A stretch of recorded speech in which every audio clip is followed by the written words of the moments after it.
cada um. Acho que é muito bom já começar o dia, né, debatendo algo tão importante,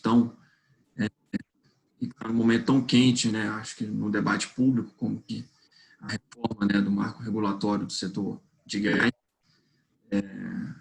Para quem não me conhece, meu nome é Felipe Fernandes, é um prazer estar aqui conversando com todos vocês, é um prazer receber Larissa, Adriano e o César para esse bate-papo.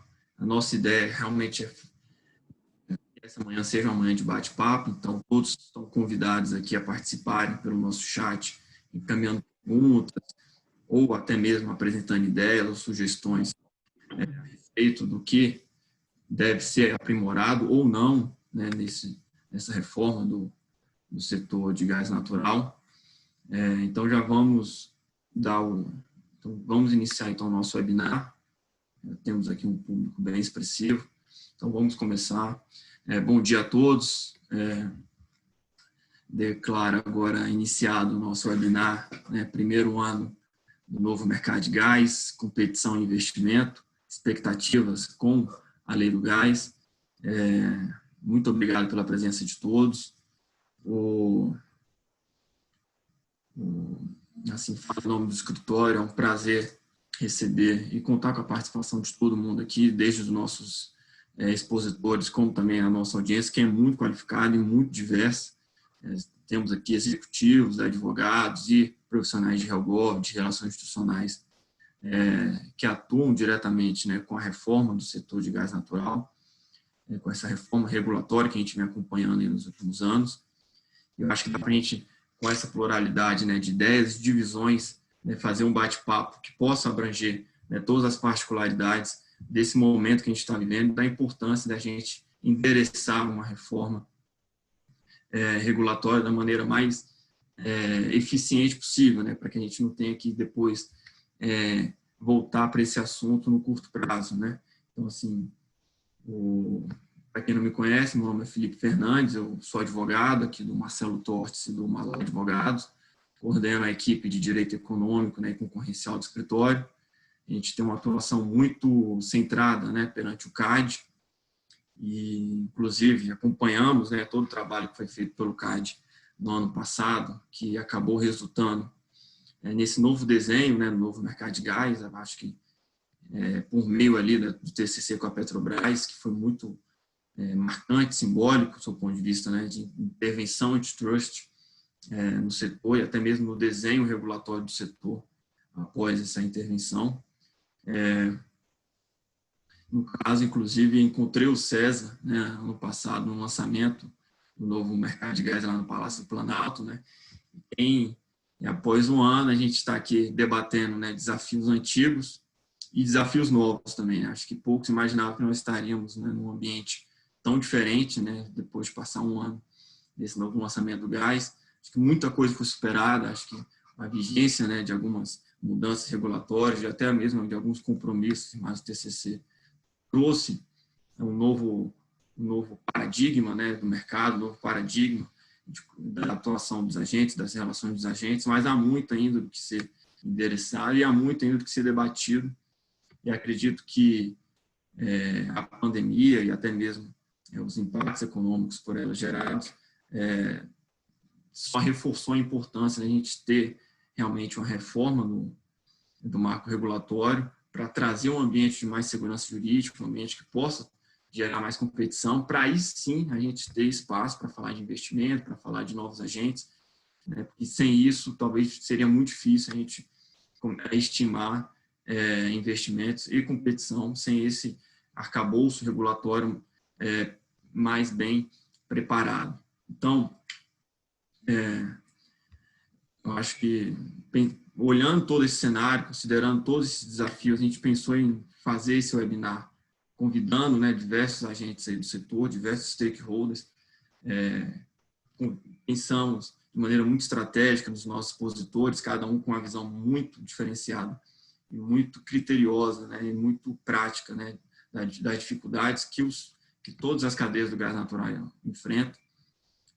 Eu acho que nossos expositores dispensam aí apresentações, mas até mesmo uma questão protocolar, eu faço questão de cumprimentá-los, né? Então, muito bom dia, Larissa, que é a CEO da Potigás, a Companhia de Gás Natural do Estado do Rio Grande do Norte, importante estado no setor de gás natural, com um potencial enorme na exploração onshore, e vê na abertura do mercado uma oportunidade de desenvolvimento social e econômico do estado.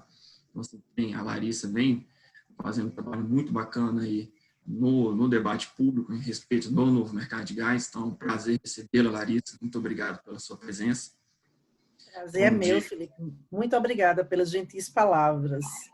É mais porque, gente, Felipe gosta de mim, aí ele exagera nos elogios, mas agradeço muito. A gente está aqui para contribuir no que a gente puder. Eu sei que você ainda vai introduzir os outros, mas eu tenho essa mania, viu, César e Adriano? E às vezes eu interrompo no meio da fala da pessoa. Ainda bem que isso aqui não é debate internacional, porque se a gente estivesse na Inglaterra, é super falta de educação, né? Mas eu acho que dá uma dinâmica bacana, né? Para a gente começar o dia. E eu queria só colocar para vocês que é uma honra estar aqui do lado de César Matos e Adriano Lorenzon. Agradecer a Marcelo Tostes e Malar Advogados pelo convite. Agradecer pessoalmente ao Felipe Fernandes, que a gente se conhece, né, agora da plataforma Energy Sea, que nos uniu, não posso deixar de mencionar. E, bom, estou aqui para aprender com os senhores. Eu sou executiva, operária. Vocês são as cabeças pensantes. Criaram o César, criou o novo mercado, né, participou de toda a elaboração, hoje está assessorando a Câmara. O Adriano também tem uma bagagem técnica, a gente já se conhecia de LinkedIn, de trocar e-mails, né, Adriano? Então, estou aqui mais para aprender e contribuir no que for possível com a nossa visão executiva de mercado. Obrigada, Felipe. Desculpe a interrupção. É isso, Larissa. Obrigado aí pelas palavras. Mais uma vez, é um prazer contar com a sua participação. Da mesma forma, bom dia, Adriano. Acho que a Larissa já comentou aí do trabalho com o Adriano, o protagonismo do Adriano, representando o Abrace, nessa importante associação que representa, acho que, uma parcela muito significativa, né, do setor produtivo e do debate público na eficiência energética, né, na nossa política como um todo. Adriano é um estudioso da área, é um estudioso de como o gás natural pode ser mais importante na matriz energética da indústria. Então, prazer, Adriano, sua participação. Bom dia, Felipe. Bom dia, Felipe. Bom dia, Larissa. Bom dia, César. Bom dia, audiência. Também agradeço muito estar aqui. Agradeço as gentis palavras também. Realmente a gente respira gás natural, não literalmente, mas nós respiramos gás natural todos os dias e para mim é sempre um prazer conversar sobre o tema. Um tema que eu gosto e gosto de falar sobre. Ótimo. Pois é um tema apaixonante, né? Ainda mais para quem estuda concorrência e regulatório. Acho que a gente já entra aí na seara do César, né? Que César Matos, que foi conselheiro do CAD, foi secretário da Secretaria de Advocacia, Concorrência e Competitividade do Ministério da Economia. Tem um histórico, né, de contribuição inquestionável no setor de infraestrutura e nas políticas, né, regulatórias de concorrência como um todo. Também nosso professor aí, para muitos, professor aí na área, César, que trabalhou diretamente no desenho aí do novo mercado de gás, no âmbito do Ministério da Economia, fez um trabalho extraordinário junto ao CAD também. E hoje tem uma visão estratégica, acho que está ajudando bastante nos debates e nos estudos do PL 6.407, no âmbito da Câmara dos Deputados, e pode nos passar aí, acho que um panorama sobre o que foi feito, do ponto de vista infralegal, enquanto secretário, mas também o que pode ser feito, o que deve ser feito na perspectiva política, na reforma do setor, na reforma do marco regulatório do setor. Então, César, é um prazer recebê-lo aqui. E antes de passar a palavra para o César, só queria convidar todos os participantes, assim, encaminhem as perguntas aqui pelo chat, na medida em que a gente for abrir para as perguntas, né, para o debate, a gente vai tentar interessar o máximo possível as questões que forem aqui apresentadas. Então, participem. Eu acho que é o momento da gente realmente trocar ideias, porque o tema está cada dia mais avançando, e se é um momento para debate, se é um momento para evoluir o que pode ser ou não aprimorado nessa reforma do marco regulatório, que tem que sair, ao meu ver, antecipando aqui uma opinião, acho que é um momento para a gente colocar esse nosso posicionamento agora. Então, César, te passar a palavra, mais uma vez, obrigado. E um bom webinar para todos. Então, obrigado, obrigado, Felipe. É uma grande honra aqui o convite do Tostes Malara Advogados e estar junto aqui com Larissa e Adriano, quer dizer, o pessoal que respira gás, quer dizer, respira sentido intelectual, né? Senão os dois estariam mortos a essa altura, né? Mas, enfim, mas a respiração intelectual da coisa, a gente passou também algum tempo lá no Ministério da Economia dedicando muitos esforços, né, para esse setor, que eu acho que ele talvez seja uma das chaves importantes ou fundamentais para a recuperação do país pós-pandemia, né? E da nova matriz energética, enfim, de fato tem que ser dado prioridade total a ele. Eu trouxe uma apresentaçãozinha, Felipe, eu vou ver se eu consigo... Tá dando para ver, não? Ah, tá. Então, no final das contas, uma apresentaçãozinha que eu vou tentar ser o mais rápido possível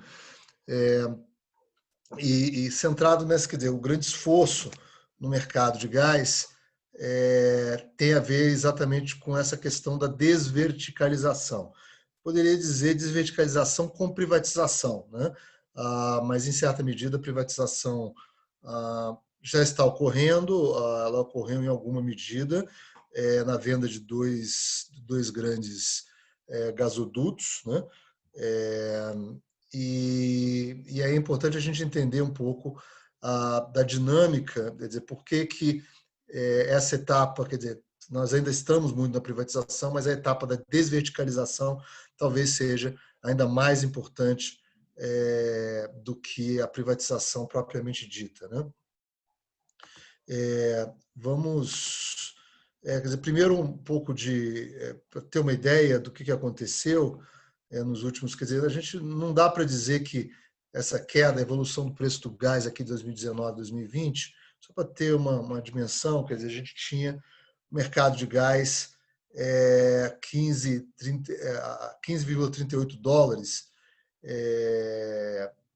isso em janeiro de 2019, isso já teve uma queda bastante expressiva, mas de fato ainda não dá para dizer que isso seja integralmente ou até mesmo em parte derivado das reformas. Quer dizer, as reformas têm um prazo bem longo de maturação, isso não é uma exclusividade do Brasil, outros países também. Esse negócio demora bastante. Quer dizer, porque na verdade você tem que, quer dizer, não é um mercado simplesmente que se faz, tá certo? Sozinho, você tem que construir esse mercado para que ele funcione. Você requer, tem necessidade não apenas de mercado, mas de coordenação, e você precisa dessa coordenação para que o mercado possa funcionar. Então, mas de qualquer maneira você teve uma queda do preço do gás, uma parte dessa queda, principalmente nesse ano, se derivou, quer dizer, ele acompanhou a queda do preço do petróleo, mas você teve já alguma reação, enfim, que eu acho que valeria a pena ser mencionada. Mas isso é só para dar um contexto. Eu queria, quer dizer, fazer primeiro um slide geral de teoria mesmo, só para aquecer quer dizer, como é que a gente pensa em concorrência, essa questão de regulação de concorrência, quer dizer, na verdade é isso mesmo, como nós vamos regular a concorrência, como vamos construir o mercado, como nós vamos definir as regras do mercado. O pessoal fica achando assim, não, você é liberal, então você não quer regra nenhuma, ao contrário. Para o mercado funcionar, você precisa de regras. Esse mercado, mais do que qualquer outro, precisa de regras muito claras do setor público, de regulação, tanto no nível federal quanto no nível estadual, para funcionar. Então, o problema, quer dizer, desse setor, quer dizer, a gente vê numa linha horizontal, quando eu tenho setores verticalmente integrados, quer dizer, tem vários elos da cadeia produtiva, vamos pensar em 2 elos da cadeia produtiva, quer dizer, que é no ramo upstream e downstream, quer dizer, a montante e a jusante. Se eu tiver um setor como esse mais da esquerda, a competição em tese não é um problema. Eu tenho vários upstream, vários downstream, vários passam um para o outro, não tem problema de integração vertical. A competição em tese não é um problema. Eu não preciso construir mercados. Então, esse é um exemplo extremo. Eu vou, por exemplo, no segundo, na parte do meio, quando eu tenho um monopólio. Eventualmente, eu posso ter um monopólio natural, que eu tenho um elo da cadeia produtiva. Veja que ele pode ser no upstream, no downstream, ele pode ser em qualquer ponto da cadeia produtiva, como a gente vai ver no caso do gás, que fica no meio da cadeia produtiva. O monopólio fica no meio da cadeia produtiva, ele não fica nas pontas, né? E, nesse caso, o importante, quando eu tenho um monopólio, em pelo menos uma das pontas, eu preciso de pelo menos uma regulação de tarifas, porque eu tenho monopólio, e o monopólio não precifica da forma economicamente eficiente, eu tenho perdas por causa dessa precificação do monopólio. O pior cenário é quando eu tenho um monopólio verticalmente integrado, que é o caso do setor de gás, em que, além da regulação de tarifas, eu preciso, nessa regulação de tarifas, eu preciso fazer a regulação de acesso, que, na verdade, a regulação de acesso vai bem além de tarifas, né? Porque ela envolve com questões de discriminação eventuais do duelo da cadeia, que é monopolista, às vezes tentando estender o mercado dele para o elo mais competitivo. Então, quando ele é verticalmente integrado, ele pode estar discriminando esses outros, os competidores potenciais do D1 aqui nessa figura, e aí você tem todo um problema de regulação, não só das tarifas, como do próprio acesso, quer dizer, da qualidade do acesso. Então, na verdade, o trabalho do regulador é muito mais intenso. Então, quando você vai da esquerda para a direita, eu tenho muito mais problemas concorrenciais, e o problema é que a indústria de gás, o setor de gás, se localiza justamente nessa terceira hipótese do monopólio verticalmente integrado, onde o trabalho do regulador é o trabalho no setor privado, de você evitar, de você ter um mercado sadio funcionando, é muito mais duro, muito mais difícil. Então, você tem problemas crescentes em relação a essa falha do mecanismo de mercado, chamada poder de mercado para o regulador, né? Então, quer dizer, isso só para dar um apanhado, quer dizer, geral da teoria, quer dizer, dessa relação entre regulação da concorrência nesses setores com integração vertical. E nós vamos direto, obviamente, aqui para o caso do setor de gás. O setor de gás, esse aqui a gente pegou emprestado, a fonte foi a Mitsui, que tem uma coisa, quer dizer, isso aqui é o caso geral no mundo, não é o caso só do Brasil. Por isso que a gente tem que complementar aqui. Quer dizer, tem o primeiro no lado esquerdo, exploração e produção. Entre a exploração e produção e o processamento nas UPGNs, né? Quer dizer, porque tem que processar, quer dizer, um processo de depuração do gás, o pessoal do setor pode tira os outros gases, metano, enfim, nas UPGNs, né?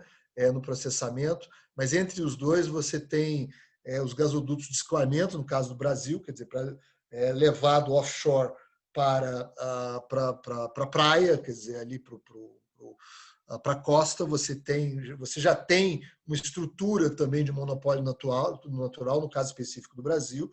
Aqui das unidades de processamento, eu posso ter dois caminhos. O caminho, quer dizer, que vai para no caminho de baixo, estocagem, transporte por gasoduto. Esse é um caminho onde eu tenho monopólio natural. Então, quer dizer, o transporte por gasoduto, quer dizer, além do gasoduto de escoamento que fica no mar, eu tenho transporte por gasoduto que é por terra.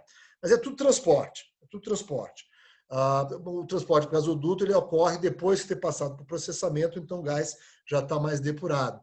Mas o fato é que ele passa, vai até o chamado City Gate, mas o City Gate, o melhor nome não seria City Gate, seria State Gate, né? Quer dizer, você vai para o portão de entrada dos estados, quer dizer, onde você entra no sistema de distribuição,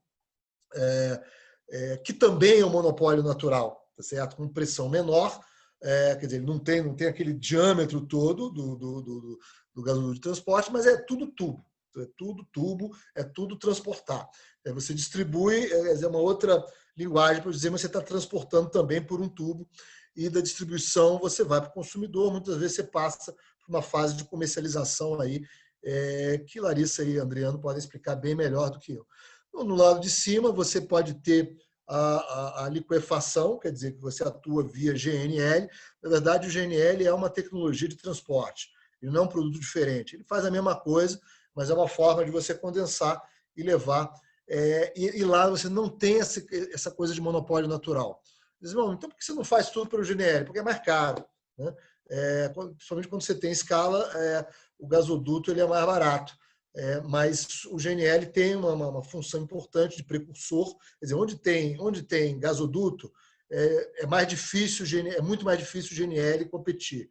Mas ele, em geral, ele leva até onde, primeiro, você não tem escala suficiente para ter o gasoduto, mas ele tem, às vezes, uma forma de levar a cultura do gás para outros setores. E é um setor que é fundamental, importantíssimo, que seja desenvolvido, e você tem também várias ações nesse sentido. Então, esse aqui eu acho que dá uma ideia bem interessante. Então, a gente vê exploração e produção, você tem, potencialmente competitivo, é onde a gente quer mais que tenha competição, mas você tem no meio, na prática, as unidades de processamento de gás, o PGN, em tese não são monopólios naturais, mas na prática hoje são monopólios da Petrobras por enquanto, mas há espaço sim para competição num prazo mais longo. Mas tanto os gasodutos, o transporte do gás por gasoduto tem uma característica monopólio natural, que ele acontece tanto no escoamento no mar, quanto em terra e quanto depois do Citygate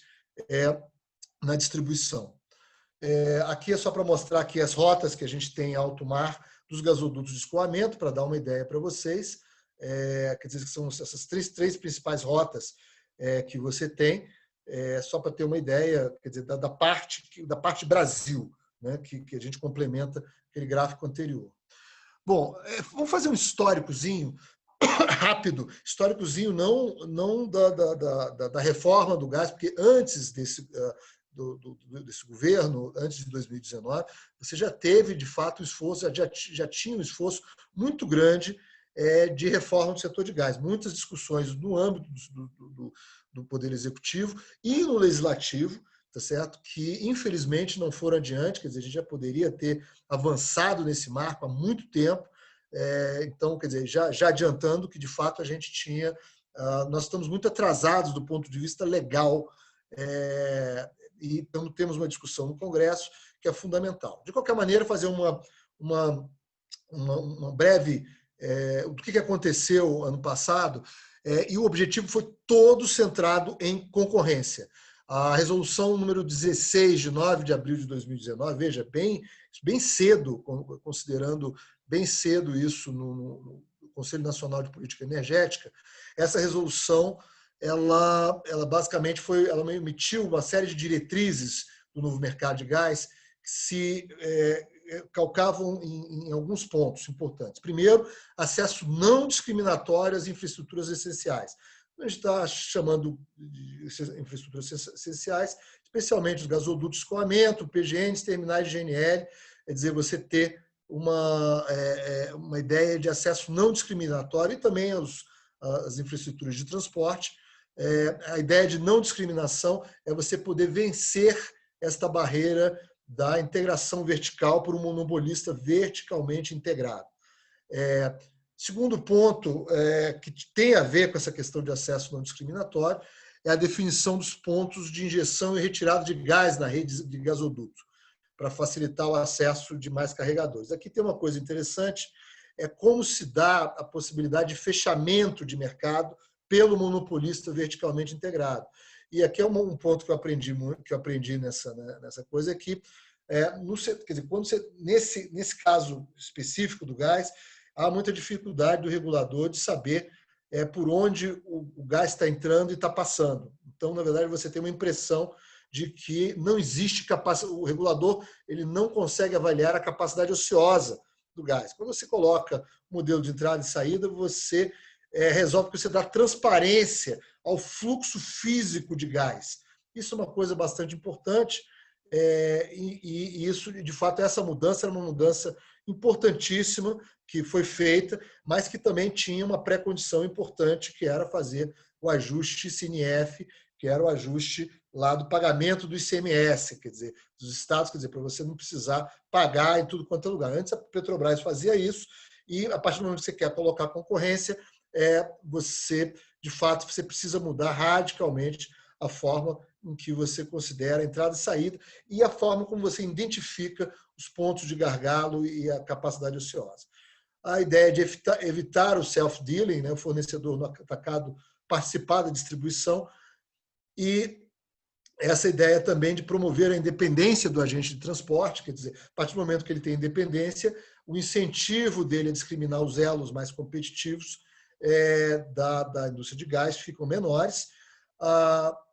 Um outro ponto importante é o incentivo Estados-IDF, quer dizer, no caso do gás, você tem uma regulação tanto federal quanto a nível dos vários estados. Então, você precisa ter uma coordenação. Existia uma intenção a gerar incentivos às boas práticas regulatórias no setor de distribuição. Isso foi muito caro ao setor, era o plano Mansueto, que infelizmente não foi para frente, que era a ideia de você prover incentivos para que os estados adotassem as melhores práticas, inclusive regulatórias, né, de compliance e tal, mas que infelizmente foi menos para frente do que se teve a intenção. Então, você implantar programas para liberação progressiva, e tem essa discussão que eles chamam de gas release, capacity release, de liberação progressiva de gás, quer dizer, como é que você migra no sistema do monopólio verticalmente integrado para o mercado competitivo.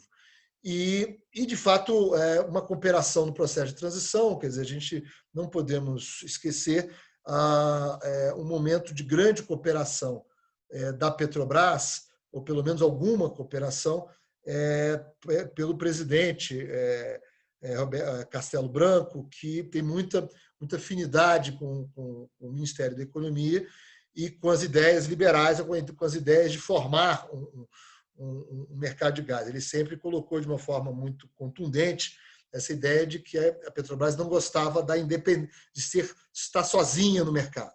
Quer dizer, falando, obviamente, em nome da Petrobras. Bom, a partir dessas diretrizes, você teve o termo de compromisso de cessação do CAD, em 8 de julho de 2019, que convergiu plenamente com essa resolução do CNPE.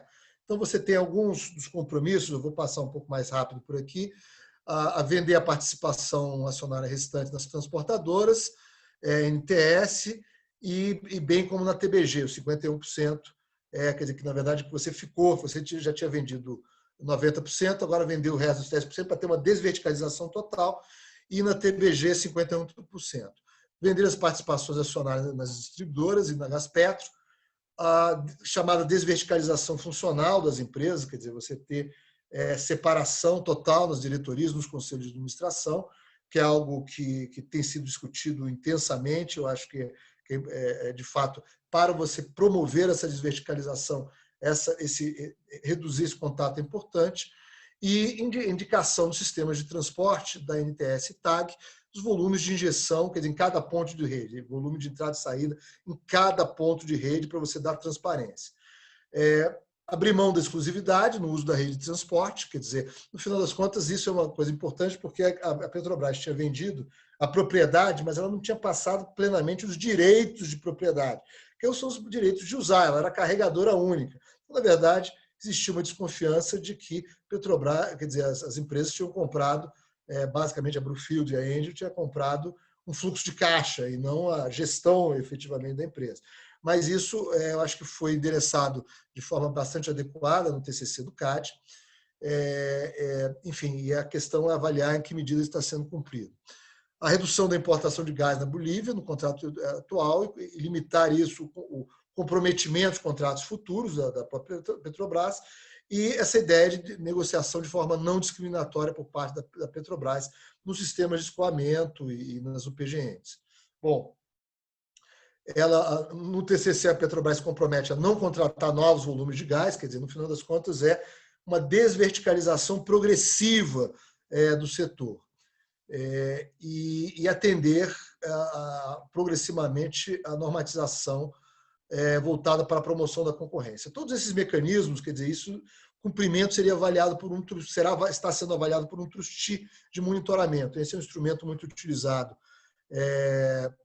por outras agências antitruste ao redor do mundo e também está sendo utilizado aqui. Inclusive, tem um questionamento do dia 16, se não me engano,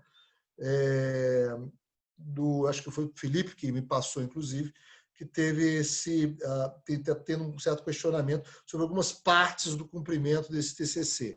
Mas, por enquanto, está a nível de questionamento, você não tem uma outra coisa. Bom, alguns dados do mercado são importantes, quer dizer, nossa infraestrutura ainda é uma infraestrutura deficiente. A ideia de uma malha integrada, quer dizer, o pessoal do setor usa muito essa ideia, a imagem de uma grande, quer dizer, que uma malha integrada seria como uma grande piscina, né? Então, no final das contas, todo mundo pode comprar meio gás de todo mundo e vai estar todo o sistema integrado. Tal como no setor elétrico, quer dizer, os fluxos financeiros e fluxos físicos, eles não têm um match perfeito, isso tem implicações importantes em como você desenha o mercado.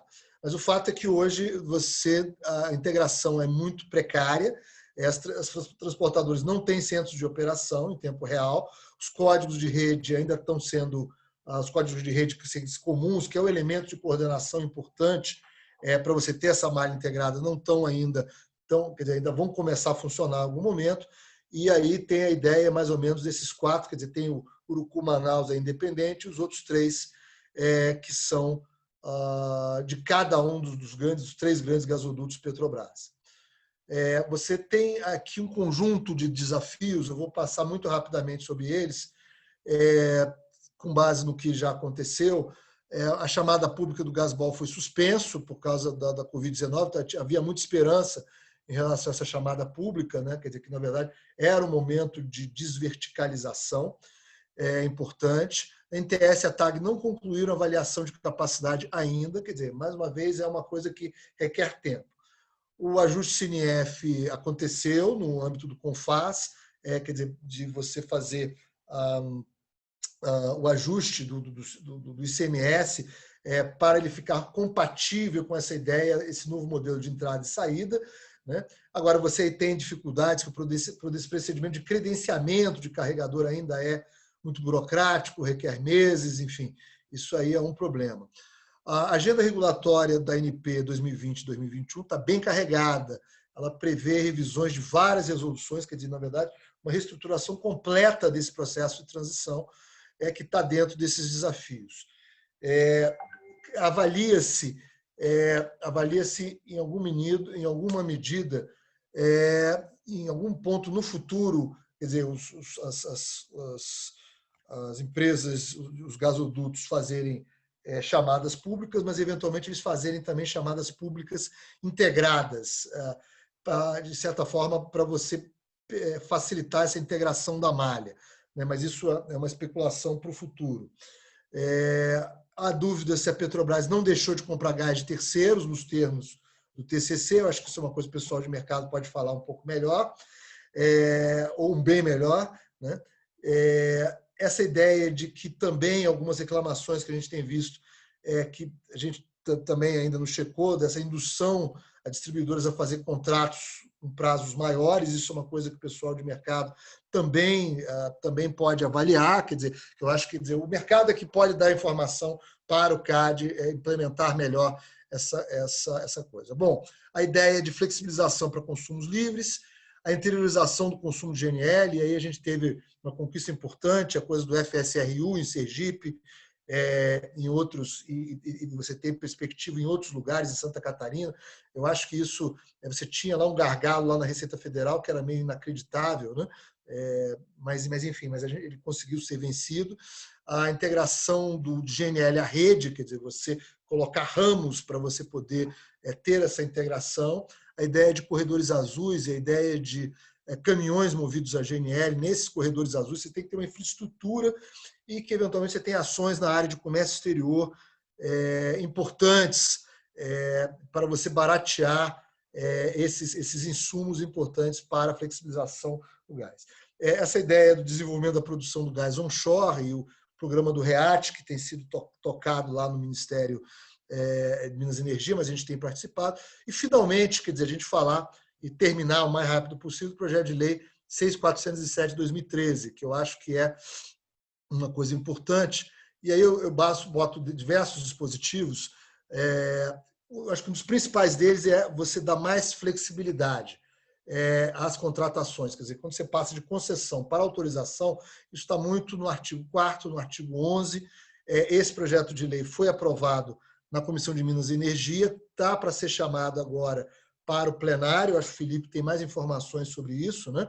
Teve até uma reportagem da Globo News há pouco tempo sobre isso, de que eu acho que a gente, julho, agosto, no máximo, está aprovando isso, graças a Deus, eu acho que na Câmara. Isso é fundamental, esse marco do gás, e o objetivo o substitutivo do Silas Câmara nos parece que está muito satisfatório,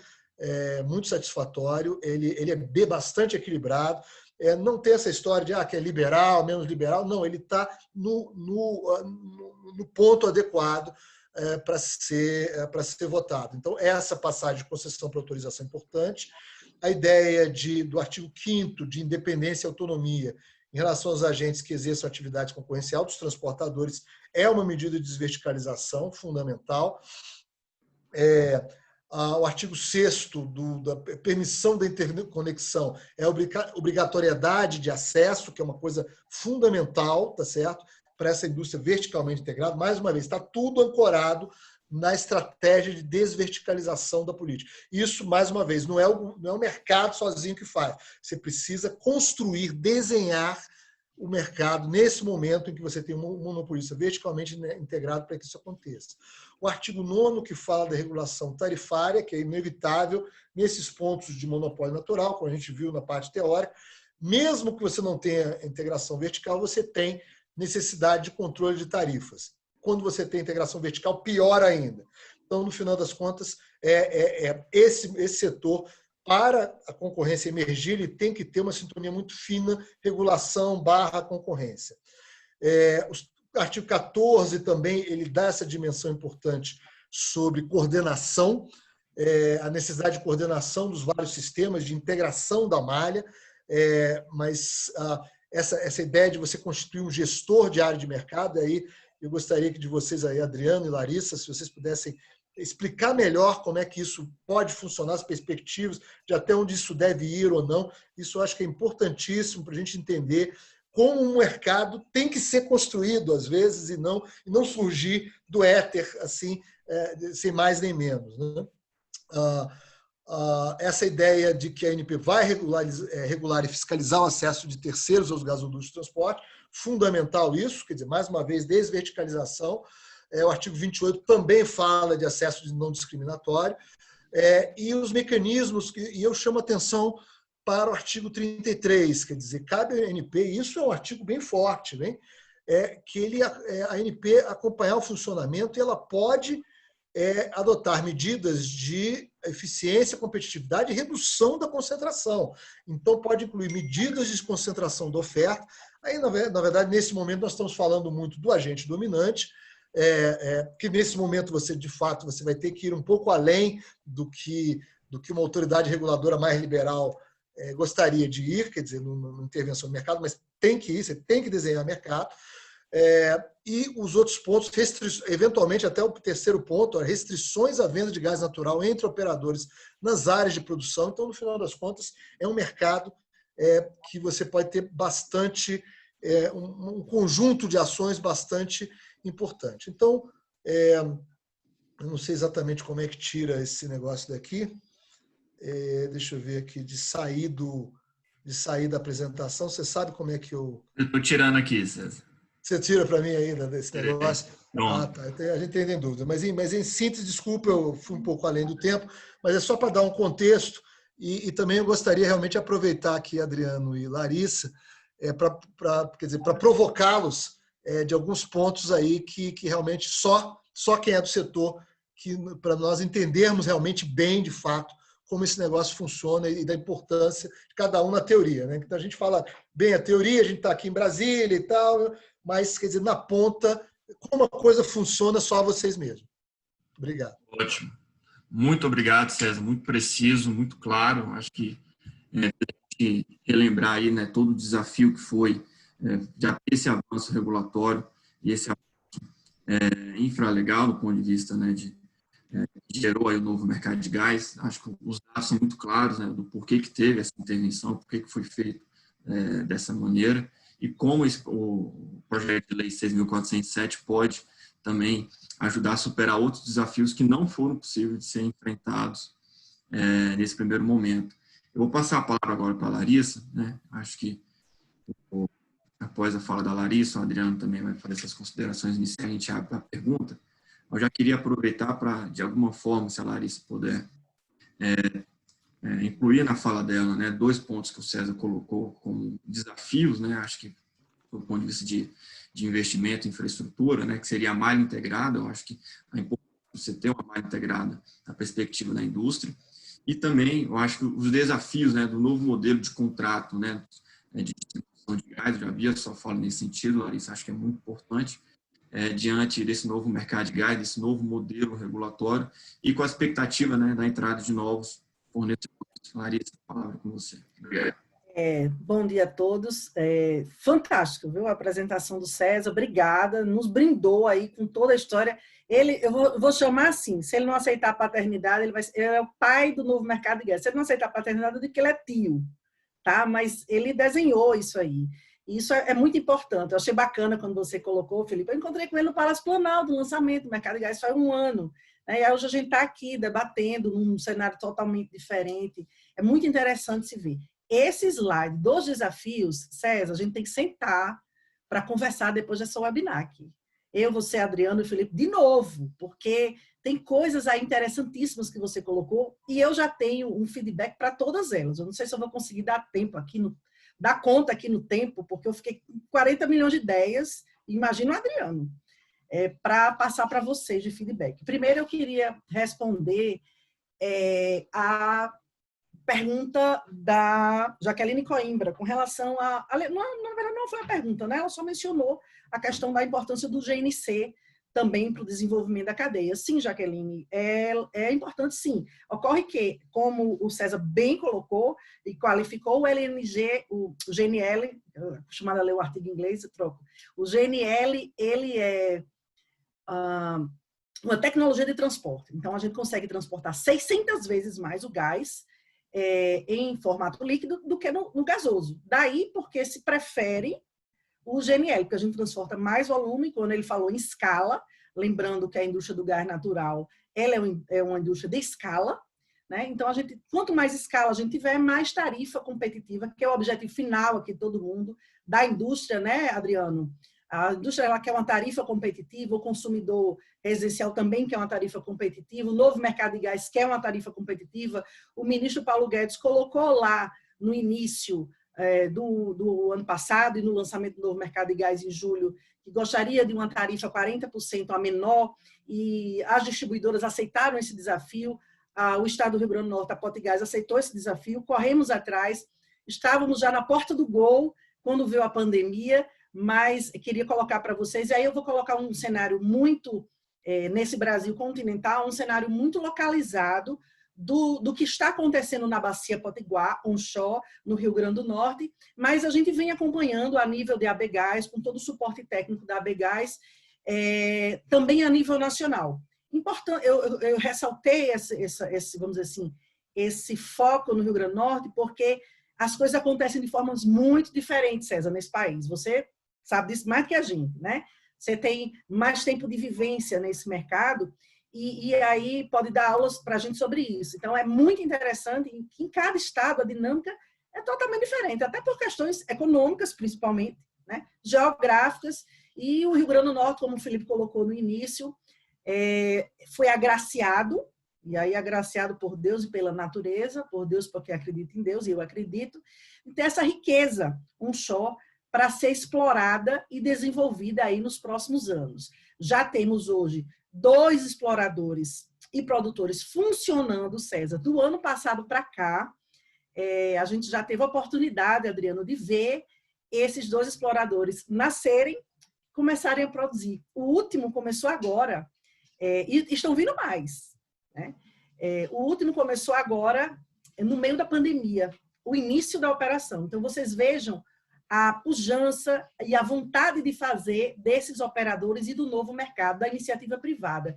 Nós temos aí um grupo do REAT, o Felipe já mencionou também, o César também, um grupo do REAT que a gente participa, né, como Estado, vem acompanhando os trabalhos, tem tido todo o suporte e apoio do Ministério das Minas e Energia. Eu vou aproveitar e fazer um parênteses aqui que eu não fiz no começo. Queria agradecer a audiência super qualificada. Bom, eu vou agradecer a audiência das meninas, já que eu estou aqui sozinha, eu vou pedir licença aos senhores para agradecer a audiência das meninas. E de todas as meninas, eu vou agradecer especialmente a audiência da Fernanda Delgado, minha amiga, pesquisadora da FGV, também colega lá da mentoria da plataforma EnergyC, e da Heloísa Esteves. Já trocou aqui um WhatsApp comigo, como a gente tem hábito de fazer, porque a gente é movido a gás, a eletricidade, vários combustíveis, aí dá essa energia assim maior, para a gente estar sempre... E a Heloísa, ela é extremamente engajada, e hoje ela está na EPE, já foi da ANP, com também essa noção de mercado, e está engajada para que isso tudo aconteça. César e Adriano, vocês devem acompanhar o trabalho dela. E a Fernanda, como eu digo que ela é minha mentora, ela não aceita, diz que é minha amiga, eu disse também é minha amiga, mas é uma pessoa que a gente se espelha, né, Felipe? E acompanha os estudos e faz com que a gente desenvolva cada vez mais. Então, por que eu coloquei o nome delas, inclusive? Porque a gente viu, César, um estudo feito pela FGV no ano passado, logo após o lançamento do novo mercado de gás. Os 3 cenários, eu acho que vocês devem ter acompanhado, ele foi bem publicizado, os 3 cenários que você colocou bem aí no slide, né? Quando tem todo o setor verticalizado, quando tem... E aí eles falam em privatização das distribuidoras, que é um assunto delicado e que sempre é colocado em pauta, e a gente está aqui, como a gente colocou para o Felipe desde o início do convite, para discutir todo e qualquer assunto sem nenhum tipo de melindre. Eu acho que essa discussão é muito rica, extremamente importante para que tudo aconteça. Então, vamos lá. Atendendo a demanda do Felipe, primeiro, de falar sobre... os desafios que o César colocou, eu queria falar sobre todos. Eu vou pedir, inclusive, César, para depois você colocar só aquele slide, porque tem uns assim que eu não posso deixar de falar, mas até para eu não perder o fio da meada. Mas o Felipe colocou novos assuntos. Então, com relação ao Mercado Livre, qual é a posição das distribuidoras? E aí eu vou falar em nome de todas as distribuidoras. Vou pedir licença para falar aos meus colegas, presidentes das outras distribuidoras, mas a gente vem discutindo isso também. Lá no Rio Grande do Norte, a Potigás é totalmente a favor do Mercado Livre. Veja bem, nós somos a favor do consumidor. Na hora que o Mercado Livre possibilita ao consumidor final uma tarifa com mais competitividade, nós temos interesse de atender o consumidor, seja ele indústria, seja ele residencial. A vocação do Rio Grande do Norte, César e Adriano, é muito para a indústria. E aí vai, Adriano, muito na sua área. Nós temos interesse, e aí vou colocar um segundinho de background, do meu background, só para vocês entenderem, porque a nossa história pessoal ela acaba influenciando na nossa vida profissional, né? Eu venho da indústria da construção civil, eu venho da Federação das Indústrias do Estado, eu estou na indústria de petróleo e gás, desde o ano passado, né? Estou aqui ao lado de vocês, como eu disse, estou aqui aprendendo e minha função é muito de executora do que vocês pensam, do que vem das diretrizes do Ministério das Minas e Energia, ANP, etc. E aí a gente vai sentindo onde o nosso sapato aperta, né? E vai fazendo aquele ajustes e vem tentando passar para vocês também, para que a gente possa realmente fazer a coisa funcional. O César bem colocou que, infelizmente, a gente não tem a velocidade que a gente gostaria, né? A gente tem um grupo de WhatsApp que trata só sobre gás, e aí todo mundo fica, e aí, já fez isso, já fez aquilo já está acontecendo, e tem gente, não, já está acontecendo. E a gente quer que isso aconteça ontem. A gente não quer que aconteça hoje, a gente quer que aconteça ontem, já é para estar acontecendo. Então, por exemplo, um ponto importantíssimo, acesso aos UPGNs. né? Houve lá um trabalho louvável, admirável do CAD, quando o César estava lá, e que incumbiu a Petrobras de fazer essa... Eu falo da Petrobras porque é o agente dominante, mas não é falando mal. Inclusive, nós temos, como distribuidoras, um excelente relacionamento com a Petrobras, que eu vou falar daqui a pouquinho, um ponto extremamente positivo que aconteceu recente, quando eu até já troquei uma ideia com o Felipe. Nós temos lá a Petrobras como agente dominante, e aí o mercado de gás, como eu já coloquei aqui agora há pouco, no Rio Grande do Norte, nós já temos os produtores, mas ainda não tem acesso ao PGN, César. Então, o que acontece? Aí eu vou responder uma daquelas suas desafios decorrentes para a implementação do novo mercado de gás. A Petrobras, ela continua, ela não deixou de comprar dos pequenos produtores, ela está comprando dos pequenos produtores ainda, porque o pequeno produtor não tem condição de me entregar, distribuidora, não tem condição de entregar distribuidora, porque o gás não está tratado. Entende? Então, nós estamos buscando, estamos fazendo um trabalho em conjunto do Rio Grande do Norte, estado do Rio Grande do Norte. A Potigás, ela atua em parceria com a Secretaria de Desenvolvimento do Estado, que nos dá essa autonomia na indústria de óleo e gás para resolver esse tipo de assunto. Trabalhamos junto ao Ministério das Minas e Energia e junto à Petrobras, e a Petrobras já está com a solução. Então, a gente precisa que isso aconteça ontem. Não é hoje nem amanhã, porque se ela iniciou, ela abriu a UPGN, a gente vai ter um novo mercado de gás no estado do Rio Grande do Norte. Todo mundo olha para mim hoje em dia, os colegas da distribuidora, dos estados vizinhos, porque o nosso sonho, César, é essa malha integrada aí que você falou, a gente poder distribuir o gás do Rio Grande do Norte, e aí não como Potigás, né? Porque a Potigás é uma distribuidora para o estado, e aí a gente, quando eu digo esse agente agora, como Estado. O Estado do Rio Grande do Norte vender gás. Né? E aí seria uma riqueza do Estado. Né? Para separar bem, para que fique bem claro que a distribuidora, ela não comercializa, ela apenas distribui o gás. Então, ela comercializa por acaso. Porque hoje a gente só tem um fornecedor. Mas não é o core business dela, né? Como a Petrobras está saindo lá dos outros, fazendo desinvestimento para atuar no core business, que é a exploração lá offshore. O core business das distribuidoras é distribuir, né? Não é comercializar. Que fique bem claro isso, que a gente tem essa noção, né? As distribuidoras têm essa noção. E aí, falando o que eu disse que ia falar agora de bem da Petrobras, e aí vamos lá, César. Ontem eu conversando com o Felipe, foi muito bom, né? O papo, Felipe, a gente ficou aqui, isso e aquilo, e aí vão surgindo as ideias. Na hora de operacionalizar, senhores, o mercado, Adriano, eu coloco para vocês. Hoje, com o que aconteceu há 3 meses atrás, o PL foi aclamado lá agora fugiu, Felipe, me ajude. Na Câmara, meu Deus, fugiu mesmo. César, você está sem áudio. Na comissão de Minas e Energia. De Minas e Energia, obrigada. Foi lá aclamado naquele momento, né? Acho que foi 2019, né, César? Mais ou menos. Novembro de 2019. Do ano passado para cá, eu não sei se vocês têm essa sensação, mas desde que eu mergulhei e me apaixonei, me encantei pelo mercado de gás, como vocês colocaram aí, a gente só não respira o gás fisicamente, porque não é possível, mas a gente se apaixona, é uma coisa assim que ninguém sabe explicar por quê. As coisas vêm acontecendo a uma velocidade muito grande. E com a pandemia agora, 3 meses atrás, o que aconteceu? Nós ficamos com uma situação, as distribuidoras, que são o caixa que financia essa distribuição, nós ficamos numa situação extremamente complicada. E o que aconteceu? Em uma semana, e aí dá a César o que é de César, e não é César você, é o César lá da história. A Petrobras, ela equalizou todo o mercado de gás no Brasil, porque ela era a única fornecedora. E aí, César, vai para o que você colocou. A gente precisa dessa regulação, o desenho do mercado.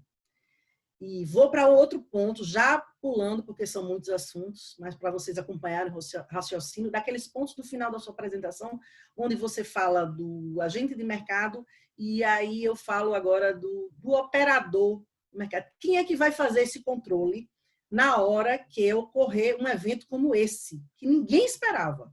Sinceramente, no momento que a gente assinou aquele contrato com a Petrobras de compra, de fornecimento, vou falar já dos preços que você colocou lá como desafio, dos prazos, perdão. Alguém imaginava que a gente ia ter uma pandemia mundial? Isso é inimaginável. E aconteceu. Aconteceu, e quem resolveu a situação da distribuição e do fornecimento de gás no Brasil foi a Petrobras, né? Tiro o chapéu para a equipe lá do Rodrigo Costa Lima, que tem feito uma parceria grande, né? Parceria mesmo com o setor do gás, com a ABGás, com as distribuidoras, e é louvável e é preciso que fique registrado isso. Ah, mas a Petrobras, isso, a Petrobras... Gente, eles tiraram top, tiraram SOP. A gente teve condição, eles fizeram isso, e aí ontem eu até coloquei para o Felipe também. Dentro da própria Potigás, por exemplo, eu pude equalizar clientes que consumiram mais, porque em alguns casos houve aumento do consumo, por exemplo, na produção de alimentos. A gente tem indústrias aqui que fornecem, que fabricam café, por exemplo, a indústria Três Corações, e teve outros que consumiram menos, como a indústria cerâmica. E eu tive condição de equalizar dentro da própria distribuidora, Adriano, esse consumo, coisa que não é possível fazer nos moldes atuais dos contratos do mercado, doutor Felipe, porque os contratos são firmes e inflexíveis, entende? Então, eu pude dar essa flexibilidade, e eu acredito, viu, Heloísa, se você ainda estiver assistindo, vou dizer mais uma vez, a gente já tocou nesse assunto, os contratos eles precisam ser flexíveis. E há mais ou menos uns 20 dias atrás, eu me convenci, eu sou uma pessoa meio cabeça dura, senhores, eu me convenci que o GNL ele vai ser ótimo para o Brasil, porque até então eu tinha uma antipatia gratuita pelo GNL. Gratuita. Falar o GNL, não tem jeito, não quero nem escutar. Quando eu comecei a entender e conversar com as pessoas das indústrias, das empresas de GNL e mais, César, você agora confirmou o que eu já estava pensando. A gente vai precisar de estocagem para fazer essa flexibilidade. Você colocou aí na sua figura. Quando eu vi essa figura da estocagem, eu disse, bingo. Porque a gente foi procurada, as distribuidoras estão sendo procuradas por empresas de estocagem, né? Eles têm aqueles assets, são big empresas, né? Que neste momento de pandemia, a empresa que nos procurou, ela está tendo o maior lucro da história. Por quê? Porque está tudo estocado. Precisa ter onde estocar, né? Então, essa flexibilidade, a princípio, né, como estudante iniciante que sou, e se eu estiver errado, os senhores fiquem à vontade para me corrigir ou para acrescentar alguma coisa, acho que a estocagem ela permitirá essa flexibilidade. E, mais uma vez, César, voltando ao PL, né? Eu estou indo e voltando, mas sempre colocando os senhores onde eu estou me posicionando para que vocês vão acompanhando e a audiência também.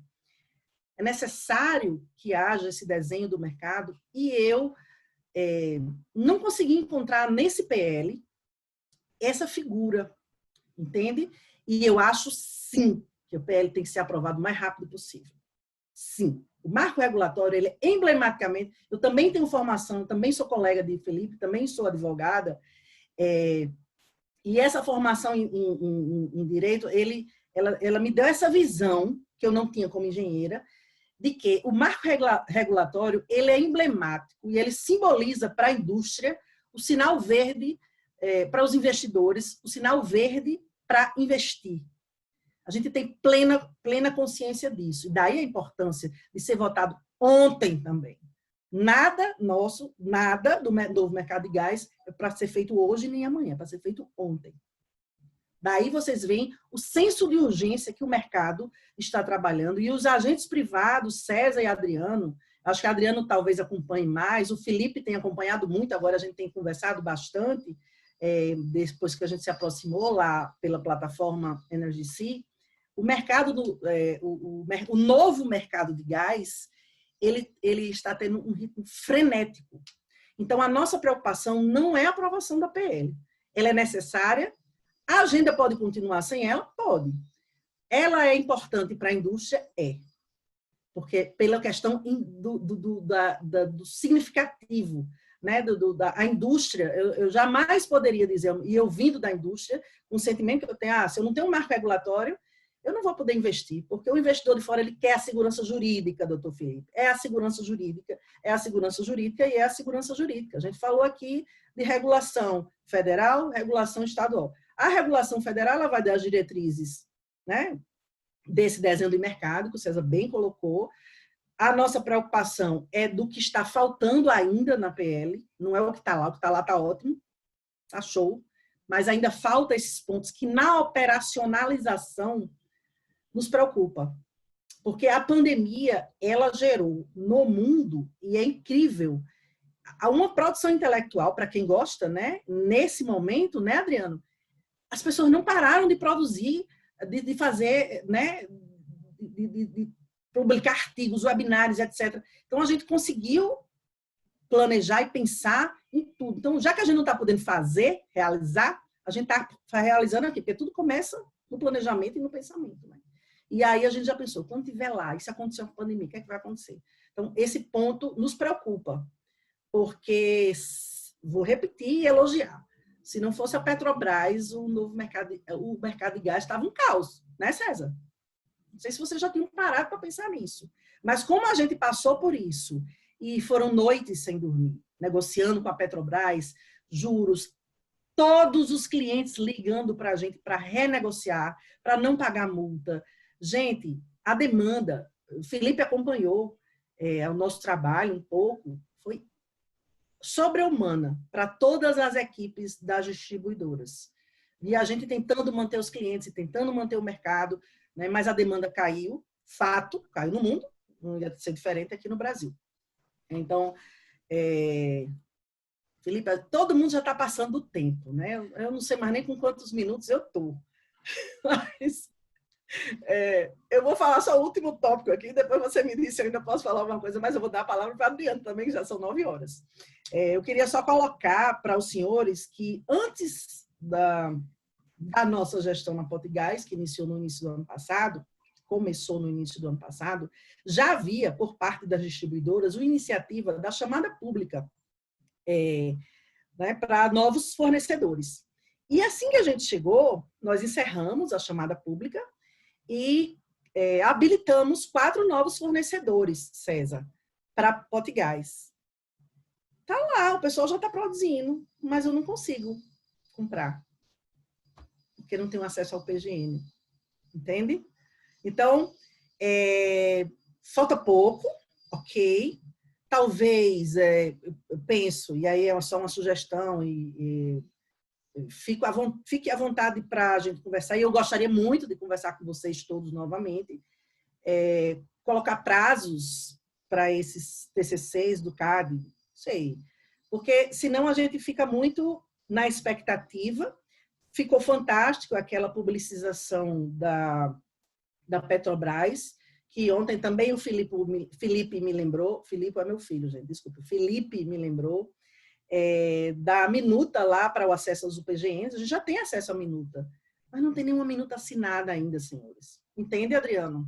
Então, de fato, no mundo real, onde eu estou aqui, no chão da fábrica, eu sou executivo e operário. A gente não senta na cadeira. A gente fica andando para lá e para cá, resolvendo e apagando os pequenos incêndios e fazendo a gestão das pessoas, e enfim, de fornecedores e de supridores.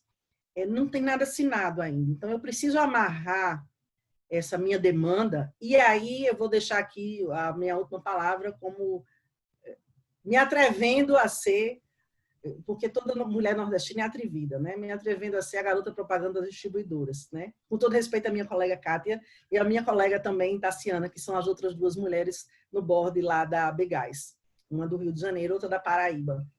Me atrevendo a ser a garota propaganda das distribuidoras e dizer o seguinte: as distribuidoras têm expertise de formação de demanda, que é o principal, se não um dos principais pontos para que essa indústria faça, como você usou, César, o termo, o match entre a produção e a demanda. Então, nós temos aqui a demanda qualificada, e aí é a miudagem, fulano de tal do posto tal, não sei quem do restaurante. Bom, eu adoro essa parte. Né? Como eu adoro gente, eu gosto de conhecer todo mundo, quem faz, o que faz. Do pequeno ao grande, são histórias muito interessantes, muito interessantes.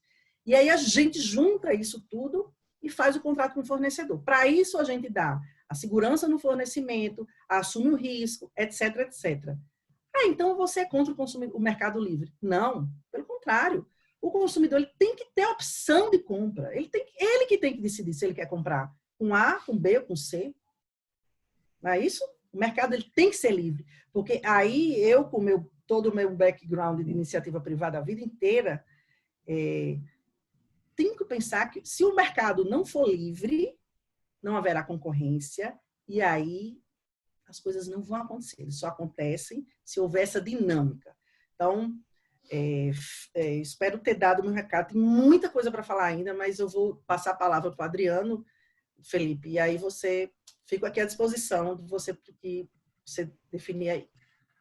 Ótimo. Muito obrigado, Larissa. Acho que a sua visão é muito estratégica. Você conhece bem a realidade do que aponta, né, que o consumidor também passa, né, para ter acesso ao gás, o quão importante que esse acesso ele seja de maneira mais transparente, competitiva, e em linha, inclusive, com o que o Adriano representa, que o Adriano sempre vem defendendo, que é uma maior competição do gás natural como matriz energética, porque ele tem realmente o potencial de melhorar a competitividade da nossa indústria, né? Acho que quando nós olhamos os números, né, dos países desenvolvidos, o gás natural tem uma participação superior a 30%, né, por exemplo. E aqui no Brasil a gente tem ainda muito incipiente, está estagnado na faixa dos 11%, dos 13%. Então, eu vou passar a palavra para o Adriano e, de alguma maneira, também já tentando provocá-lo, se for possível. Do Adriano, eu sei que ele já escreveu sobre o fornecedor de última instância, que está em linha, né, porque a Larissa comentou, né, que foi o papel da Petrobras nessa crise. Acho que se ele puder também comentar sobre essa perspectiva de ter um fornecedor de última instância e se isso estaria, de alguma forma, ali abrangido no projeto de lei, e também a opinião dele sobre a possibilidade, até que o César comentou, que é muito forte, né, da Anvisa determinar a venda, né, de volume de gás natural, né, junto àqueles produtores com posição de mercado, né, que eles chamam, né, de posição dominante no projeto de lei. E se isso seria uma forma, né, de enfrentar o desafio da reinjeção de gás natural, que muita gente vem comentando como um problema. Então, Adriana, a palavra é sua. Obrigado, Felipe. Vou tentar passar aqui por vários itens aqui da agenda. Tinha esquematizado uma fala inicial, mas vamos adequar aqui as discussões que eu acho que é mais interessante. Acho que o primeiro ponto é falar um pouco sobre o projeto de lei, foi citado pelo César, foi citado pela Larissa. A nossa visão, né, que a gente está desde 2016, pelo menos, desde o Gás para Crescer, construindo esse texto, ele é um texto bastante maduro, é um texto que não é ótimo para ninguém e por isso ele é o bom, ele é o que pode ser aprovado. Todo agente da cadeia, se pudesse, ia colocar no texto alguma questão específica da sua agenda, mas para construir uma solução política a gente tem que cada um tem que ceder um pouco. E eu acho que o texto que está lá, que saiu da Câmara de Minas e Energia, o texto do deputado Silas Câmara, ele representa isso. É um texto bastante maduro e o consenso possível que pode ser criado em torno disso, assim como foi do saneamento, que acredito que também várias partes, eu não participei, mas acredito que várias partes gostariam de fazer alguns ajustes, mas também foi a construção possível. E o PL 6407, do jeito que ele está, ele vai na mesma linha do saneamento, que é o que? Ele cria um ambiente legal e regulatório possível para os investimentos virem e para os investimentos privados aparecerem. Então, essa visão que pode ser chamada de liberal é, na verdade, o que a gente entende que é a forma que esse mercado pode se desenvolver, né? A gente olha o mercado de gás, o histórico dos últimos 10 anos, e o mercado está estagnado há 10 anos. A gente tem basicamente somente algum investimento nas infraestruturas de distribuição, mas do ponto de vista final, do consumo final, tirando aquela volatilidade térmica, de despacho térmico que obedece ao regime hidrológico, a gente tem um volume praticamente estacionado de consumo de gás, né? E eu acho que boa parte disso é pela falta de participação privada, de competição nesse mercado. Então, o PL 6407 ele dá a segurança e cria o ambiente necessário para que isso aconteça. O que eu queria citar aqui alguns pontos que foram levantados, né? Sobre o PL não está faltar ainda alguma coisa, e aí eu respeitosamente discordo aí da Larissa. A nossa visão é que o PL não falta nada, assim. Acho que a questão que é trazida em alguns debates é a necessidade de um operador nacional de gás, né, um análogo ao ONS da energia elétrica. Para isso, a gente tem que entender as diferenças do setor de gás e o setor de energia elétrica, né? A nossa visão, o mercado brasileiro ele está se espelhando no mercado europeu, e não precisamos demorar o tempo que eles demoraram para abertura, exatamente para aprender as lições que eles passaram, né? Uma lição que eles demoraram 10 anos para entender é que o transportador tem que ter independência. A gente não precisa demorar esses 10 anos para que o transportador tenha independência. Então, isso já está sendo implementado via TCC do CAD, que entendeu isso, e a Petrobras está saindo do transporte. Isso também está no projeto de lei que vai impedir que novos agentes participem do transporte e deixem o transporte nesse viés que pode não ser independente em relação ao mercado. Então, a independência do transporte é necessária e já está sendo implementada no Brasil, está na agenda regulatória, deve sair esse ano também pela ANP, independentemente do projeto de lei, mas o projeto de lei é importante para isso, para dar segurança. Eu falei da independência do transporte, por quê? Porque aí a gente vai olhar o papel do transportador nesse mercado e o papel do transportador para prover essa função que seria desempenhada por esse suposto operador nacional. Então, na verdade, a grande diferença vamos fazer uma analogia em relação ao setor elétrico, é que o operador nacional do sistema elétrico, ele despacha as fontes, né, de acordo com o balanço de oferta e demanda, né? Na verdade, no gás não é assim. Os próprios agentes fazem o seu balanço, né? A Larissa, todo dia, tem que informar lá para a Petrobras, que informa do transportadores, quanto que ela vai consumir no dia seguinte, né? Isso ela pega de todos os consumidores, dos principais consumidores. As grandes indústrias informam para as distribuidoras, as distribuidoras informam para a Petrobras informa para os transportadores.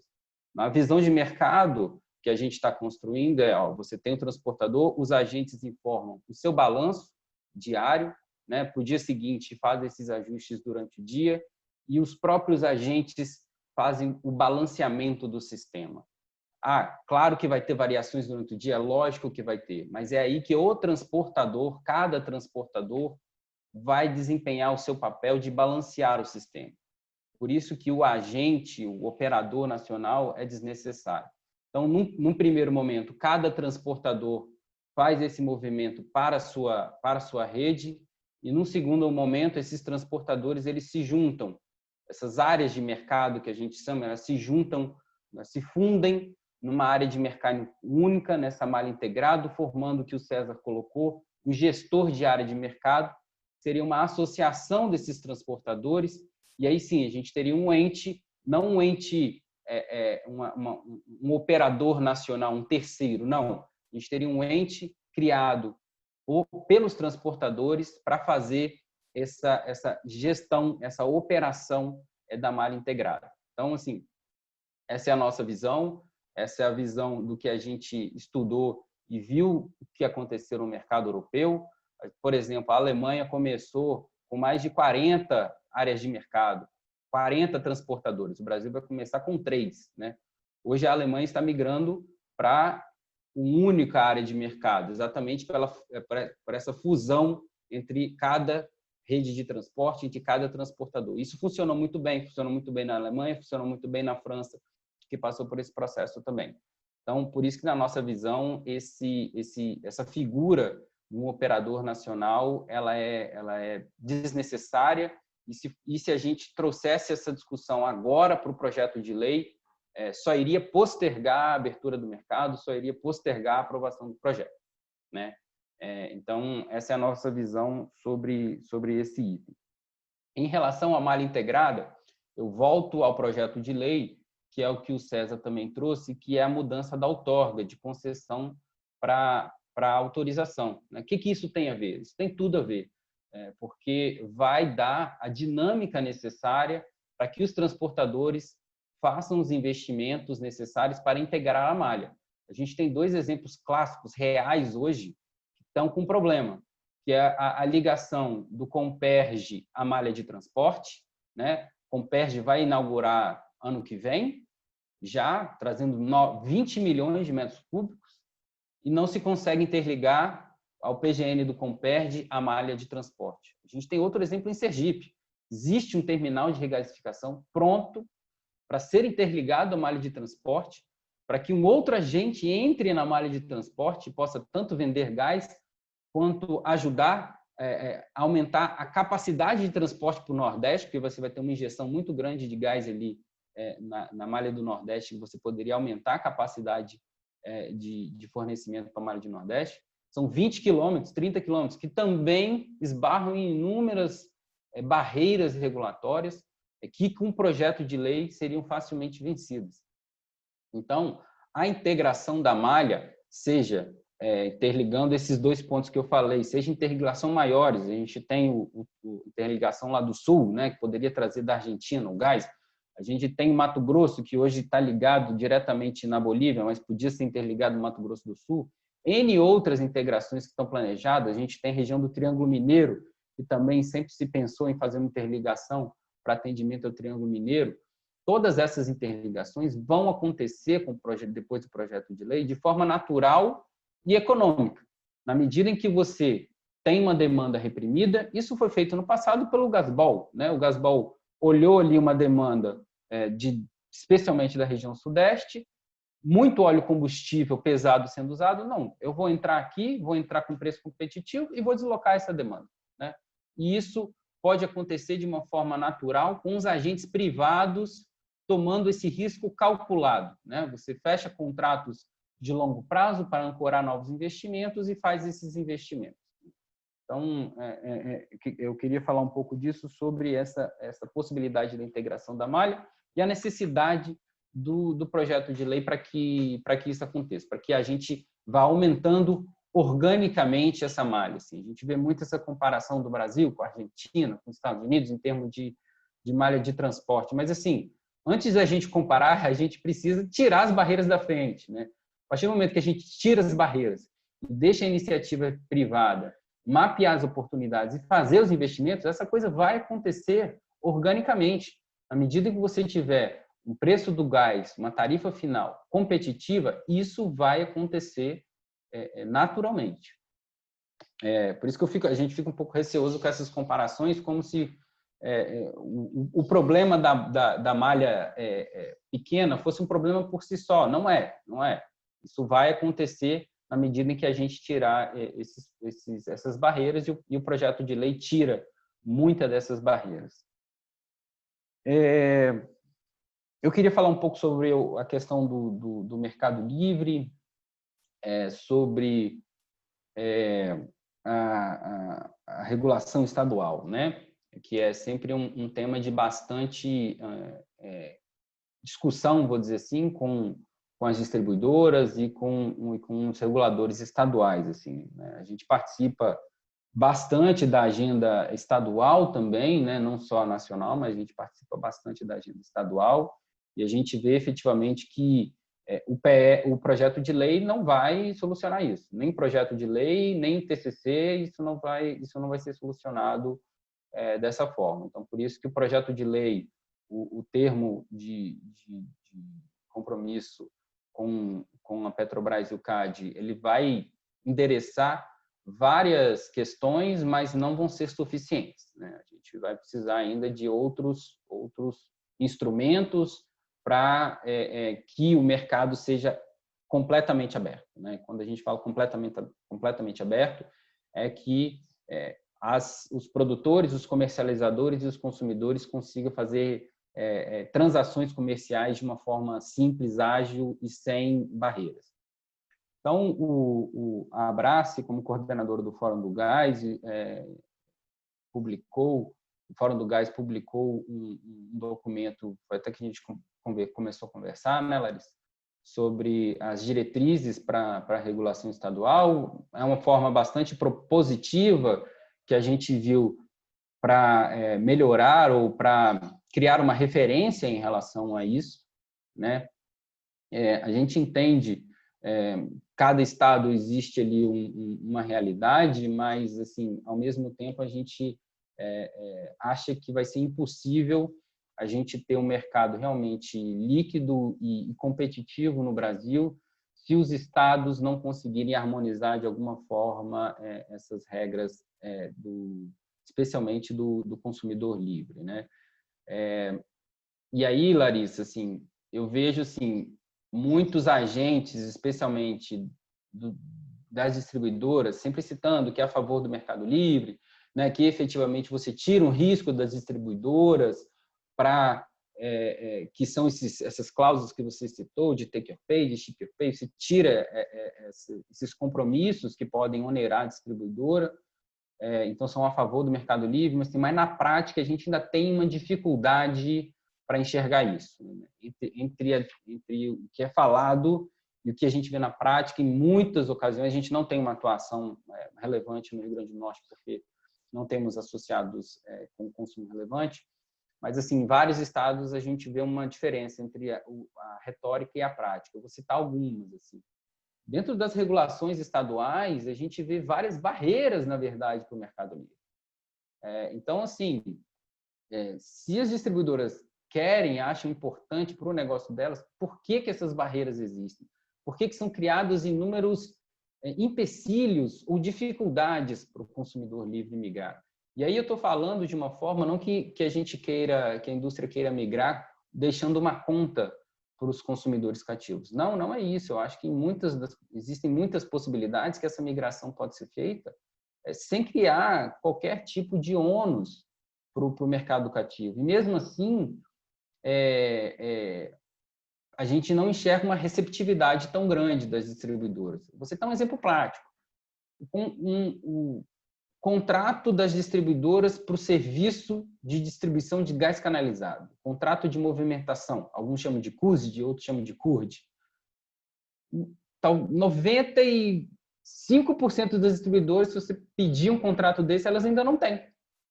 Quero migrar daqui a 6 meses. Me dá o contrato para a gente começar a estudar? Não, esse contrato ainda não existe.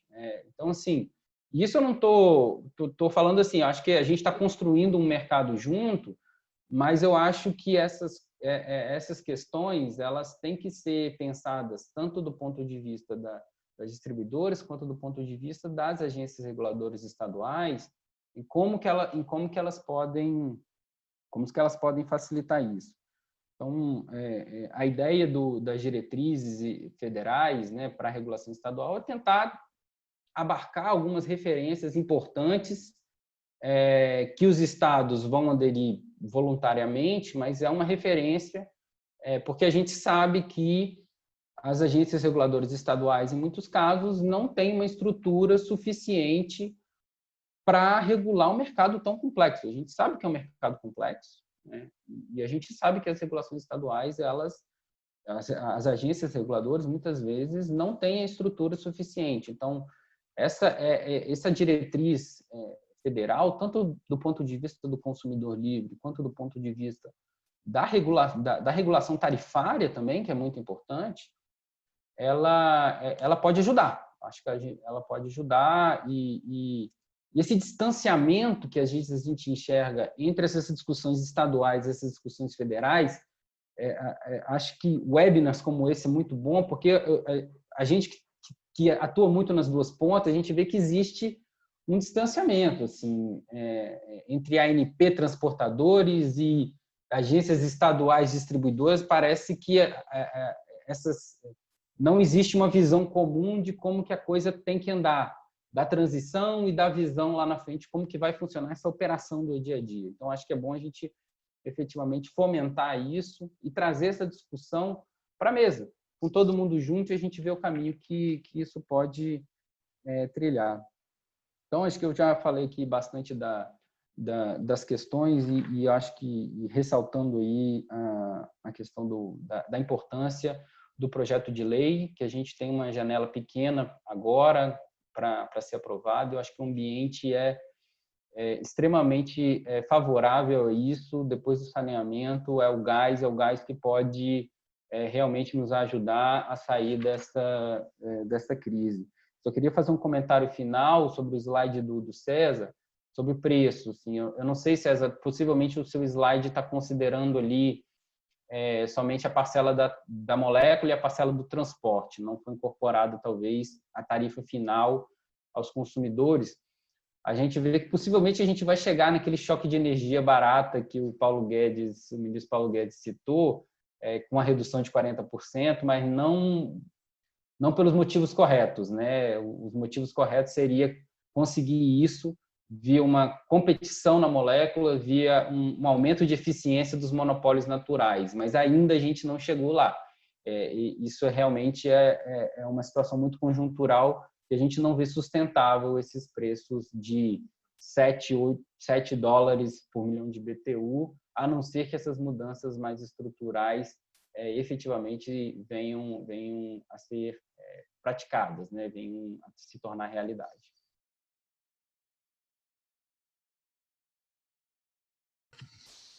Muito obrigado, Adriano.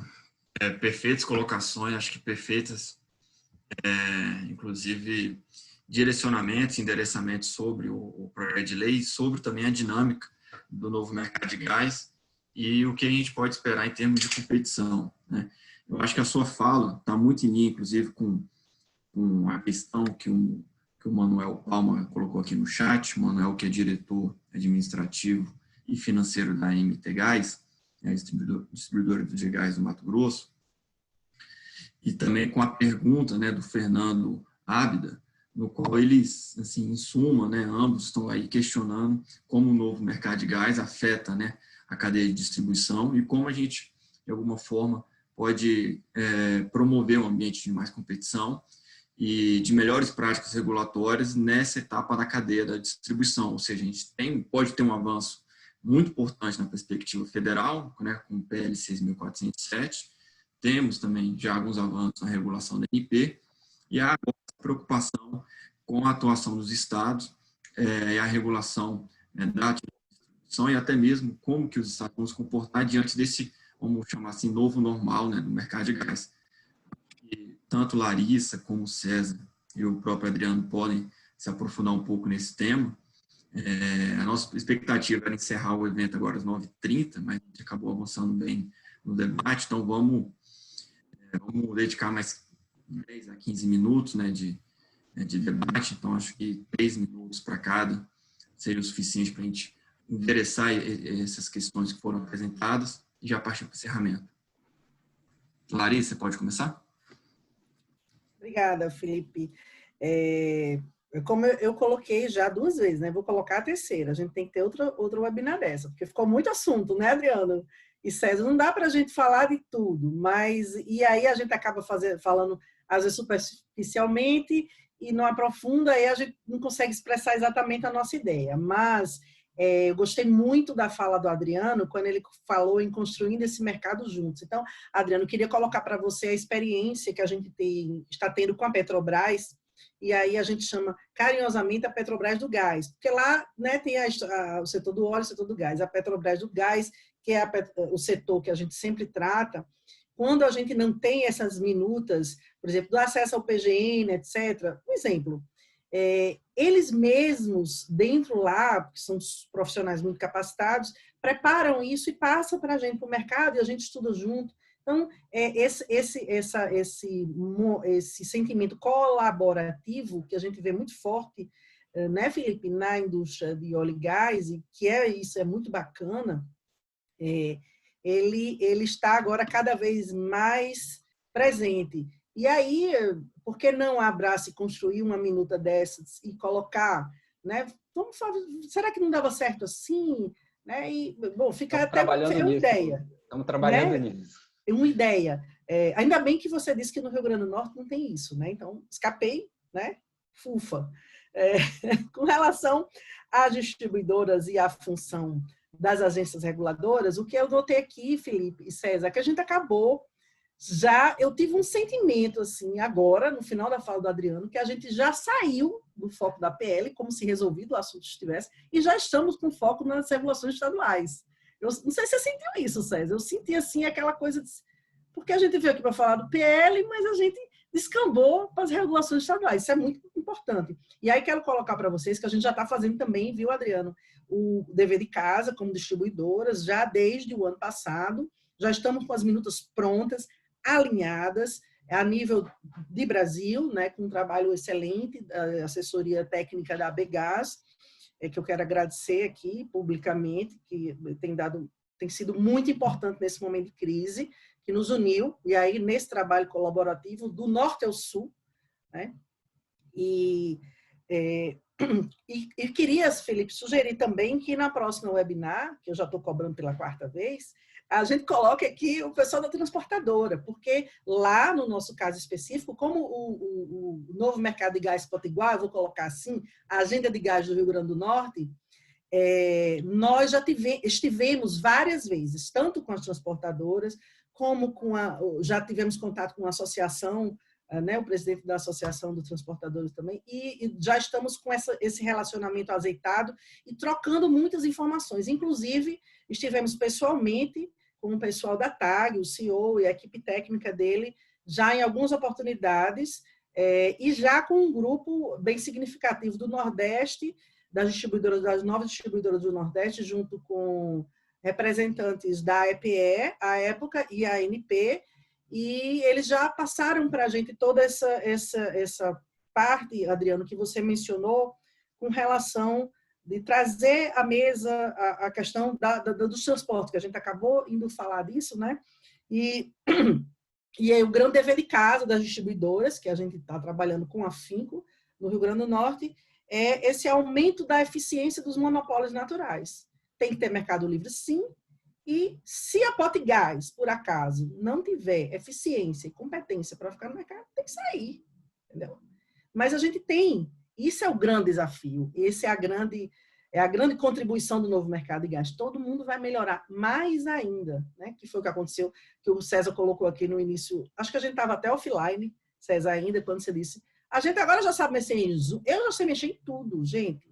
Zoom, Skype, Meets, e tudo mais que tiver, né?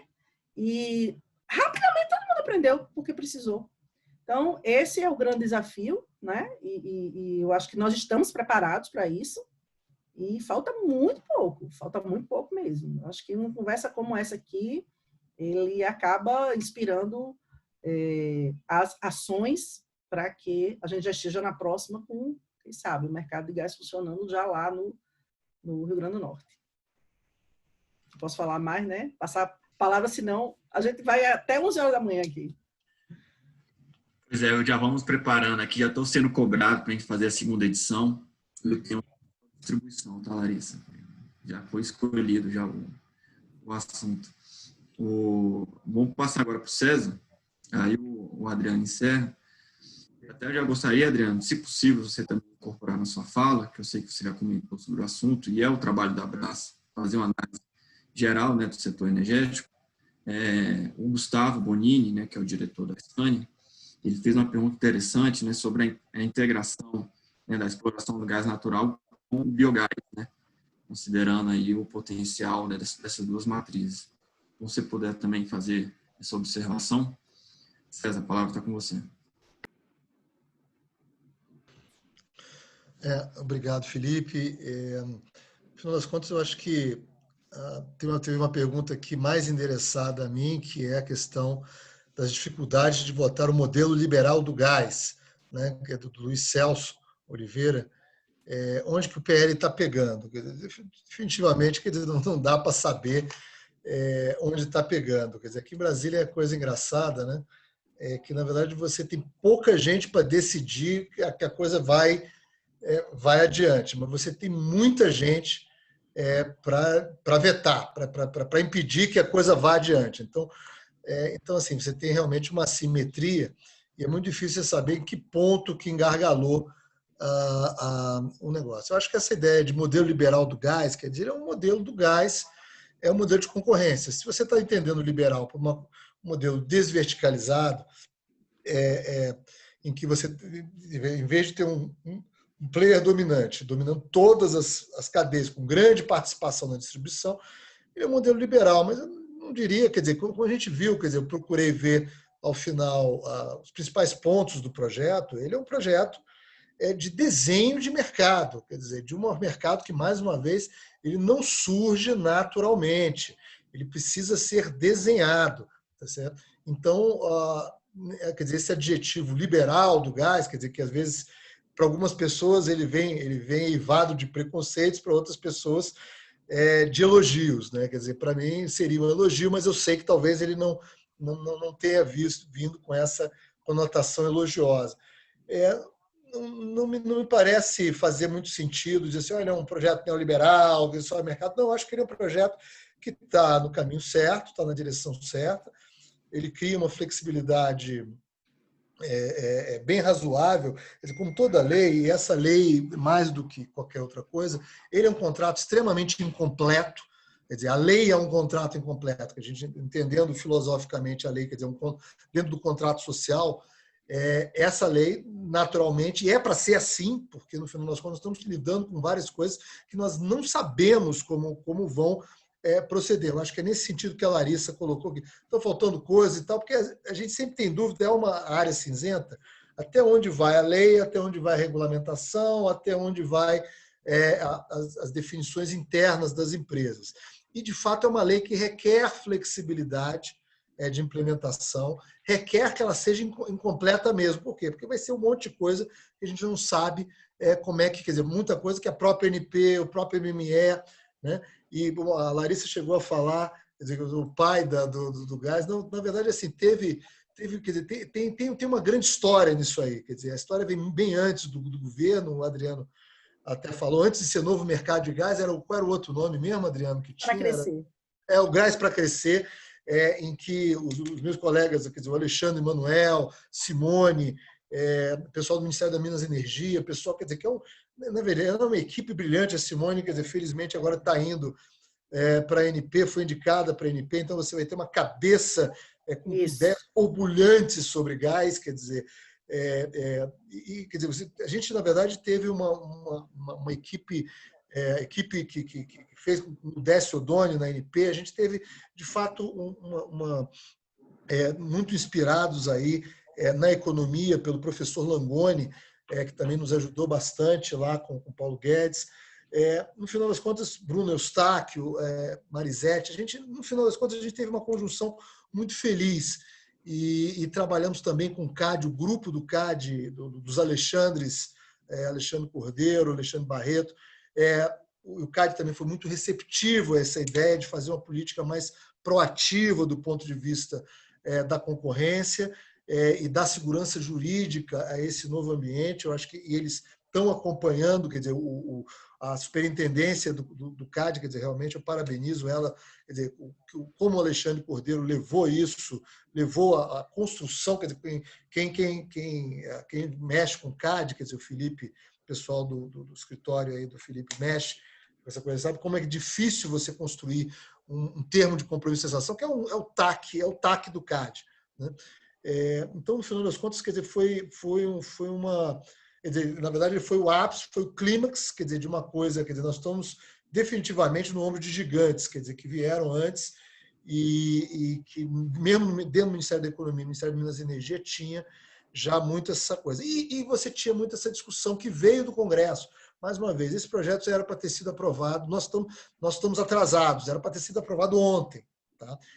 Nós estamos precisando, e agora, quer dizer, talvez se há alguma virtude da pandemia, é dar noção de urgência para essas reformas. A reforma do gás, e o Adriano foi muito feliz em fazer esse paralelo com o saneamento, meu colega Diogo Macorde, a Marta do PPI, que tocaram muito essa coisa do saneamento, o pessoal Cristiane da ANA também. Eu acho que o saneamento, de fato, foi o projeto que foi construído, é um projeto, pode não ser o ótimo, mas eu acho que ele é muito próximo do ótimo, ele contém os incentivos adequados, mas ele é incompleto, no sentido de que ele é para ser incompleto mesmo, que ele precisa, quer dizer, na verdade, você vai testando soluções, é inevitável que isso vá acontecendo, e no caso do gás, você vai ter muita participação da nova ANP, e por isso que eu acho que foi muito feliz a escolha da Simone, como talvez uma das cabeças mais pensantes nessa área. Eu aprendi demasiadamente com ela nesse grupo de monitoramento de gás.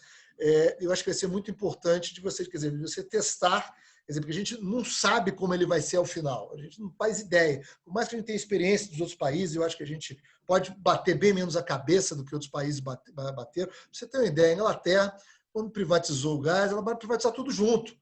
Certo? Não tinha essa ideia de vamos desverticalizar e tal. Teve, mas assim, você teve resistência e tal. E aí depois eles perderam um tempão. Quer dizer, por mais que a Inglaterra sempre é precursora nos grandes modelos, eu acho que nesse modelo a gente está aprendendo com um modelo que errou e demorou bastante tempo para dar, mas nós aprendemos e ainda assim nós naturalmente vamos errar, mas vamos acertar muito mais do que a experiência pretérita. Então, realmente, eu estou muito confiante, eu acho que esse é um projeto de lei que está muito bem feito. Então, talvez, Larissa, talvez eu concorde um pouco mais, quer dizer, eu vou pedir para você concordar um pouco mais com o Adriano, que talvez essa incompletude que você reparou seja desejável. Tá certo? Nesse projeto de lei que está sendo discutido. É desejável por quê? Porque muita coisa nós vamos... faz sentido definir na regulamentação e, eventualmente, se tiver alguma coisa que precise de lei lá na frente, tá certo? A gente faça. Mas, neste momento, na verdade, em termos de tramitação legislativa, eu acho que o projeto que está saindo da Comissão de Minas e Energia, ele está no ótimo. Ele está no ótimo...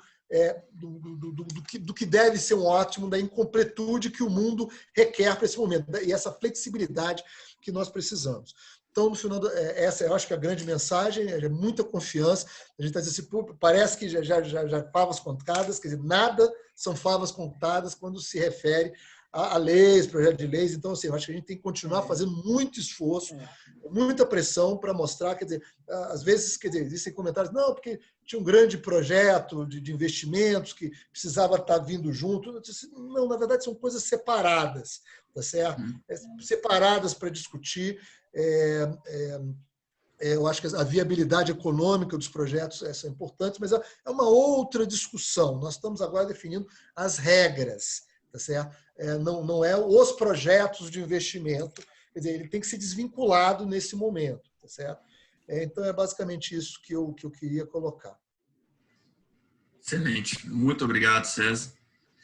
Essa última colocação foi perfeita, né? Assim, a gente vê que, assim, por mais criativo, né, que seja o legislador e o regulador, a dinâmica do mercado, ela sempre surpreende, né? Ela sempre é um pouquinho além do que a gente imagina que a gente pode supor. E, para a gente encerrar, acho que o ponto do debate, já a partir do encerramento do nosso webinar, passar a palavra para o Adriano. Tá joia, Felipe. Então, só fazendo as considerações finais e tentando responder as perguntas, acho que veio a questão do biogás, foi falado também a questão do GNC, etc. Assim. Qual que é a beleza, a gente entende, do mercado aberto? Né? É que tem espaço para todo mundo. Né? Na medida em que você cria um ambiente favorável para que as transações comerciais aconteçam, os investidores, cada um dentro do seu nicho, vão fazer os investimentos e vão fazer as transações. Então, a gente tem exemplos, por exemplo, hoje, de biogás que é tratado, vira biometano, que é colocado num caminhão de GNC e que é entregue para uma indústria. E que isso fez sentido um negócio, as partes chegaram num acordo, fecharam um contrato, e que esse negócio está até competindo com a distribuidora, o que é bom também, né? Acho que a distribuidora, especialmente quando a gente tem uma regulação tarifária deficiente, é importante que ela tenha competição, porque a competição vai dar o sinal adequado para a distribuidora falar, olha, você tem que prover esse serviço de movimentação de gás natural canalizado com eficiência. Se você não fizer isso com eficiência, você vai perder para o seu competidor. E a gente tem alguns competidores, eu estou citando distribuição aqui, mas o outro monopólio natural, que é o transporte, também se aplica. A gente tem outros competidores. Então, a gente tem o GNL de caminhão, que também pode competir com a estrutura de rede colocada, transporte e distribuição, né? A gente tem a solar, né? A geração distribuída vai competir com utilização residencial ou comercial do gás natural, e que é bom também. Então, assim, a gente ter essas várias formas e o consumidor ter opções de olhar para isso e escolher qual modelo que ele vai utilizar é muito bom para dar esses sinais de eficiência para todos da cadeia. A gente crê plenamente que é muito possível que essa cadeia, quando a gente olha produção nacional, aí produção nacional pode ser o onshore na Bacia Potiguar ou no Recôncavo, pode ser pré-sal, pode ser Bolívia.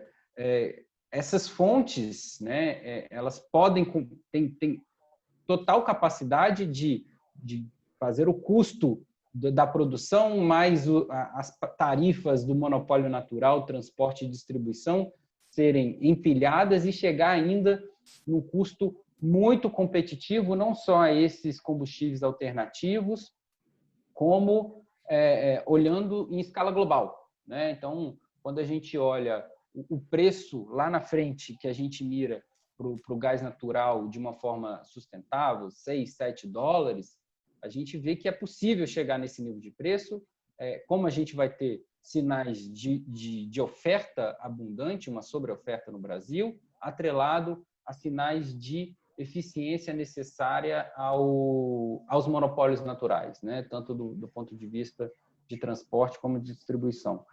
Então, eu queria terminar a minha fala assim, e terminar a minha fala falando que o projeto de lei endereça as necessidades para que isso aconteça. Então, endereça o acesso que a Larissa quer lá na UPGN, endereça o acesso ao terminal de GNL que existem, estão ociosos hoje. Então, antes mesmo de pandemia, a gente já tinha preço de GNL a 3, 4 dólares por milhão de BTU.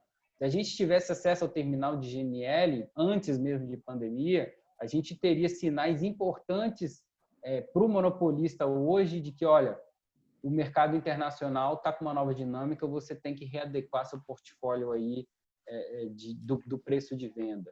Então, existem mecanismos, existe, como o César falou, programas, caso sejam necessários, de desconcentração de mercado. Então, se a gente tem um mercado onde 80% está na mão de um player, é lógico que o sinal de preço vai ser dado por ele. Um projeto de lei também prevê isso, para que o sinal de mercado não seja definido por um player, mas seja definido pelo mercado. Então, acho que essa fala final, não quero me alongar, que a gente já passou bastante do tempo, e finalmente agradecer aqui bastante. Eu acho ótimo que sejam webinars que tenham também um pouco de visões diferentes, esses webinars que é muito panelinha, fica um pouco sem graça, não adianta a gente discutir com quem tem uma visão muito alinhada com a nossa, a gente constrói quando a gente tem visões um pouco diferentes mesmo. Queria finalmente agradecer. Excelente, Adriano. Excelente. Essa realmente foi a premissa, né, do nosso webinar, trazer uma visão diferente, mas em prol, né, de um objetivo comum, que eu acho que é a abertura do mercado de gás, e trazer uma competição e mais eficiência. E antes de encerrar... Oi, Larissa. Perdão, me interrompi. Deixa eu só colocar, como o César colocou, né, e me mencionou, eu não discordo, viu, César, do Adriano. Não, nós somos a favor da abertura e, como eu coloquei, é muito importante, emblematicamente, a aprovação do PL agora. Como eu disse, tem que ser aprovado ontem, né? Já era para ter sido aprovado. Isso aí talvez eu falei muito, né? A gente acaba entrando em muitos detalhes, muitas nuances. Queria colocar para você que eu eu estudei o caso lá da Inglaterra, quando o primeiro-ministro da Países Baixos esteve aqui no Ministério da Minas e Energia, na época até que o Márcio Félix era do Ministério da Minas e Energia. E aí fui entender como tinha acontecido lá na Inglaterra, né? Porque a gente tem que aprender que se a roda já está inventada, vamos para lá, né? Vamos ver com quem sabe. E é muito como você colocou isso mesmo. A gente tem que já pegar a experiência dos outros e trazer aqui para a gente.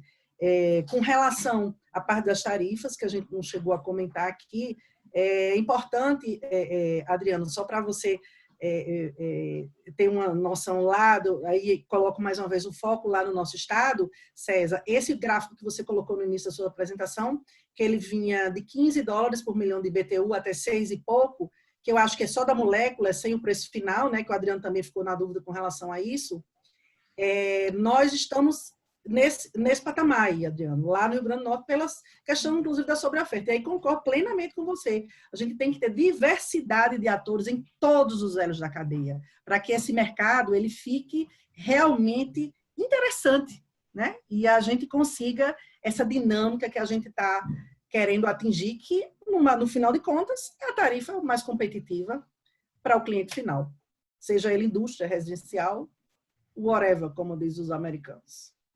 Obrigada. Desculpa aí, Felipe. Ok, isso. Então, já para partir para o encerramento, acho que a gente acabou ultrapassando um pouquinho o horário, mas porque realmente o debate é bom, também é oportuno, acho que a carência justifica. Eu só registrar aqui mais uma vez meus agradecimentos à Larissa, ao Adriano e ao César, pela disponibilidade de tempo, por compartilhar suas visões e suas experiências sobre a reforma do marco regulatório do setor. Agradecer cada um dos inscritos que participaram aqui junto com a gente. Chegamos a passar do número de 60 pessoas nos acompanhando. Então, acho que uma audiência mega qualificada e que muito contribuiu, né, para a grandeza do debate.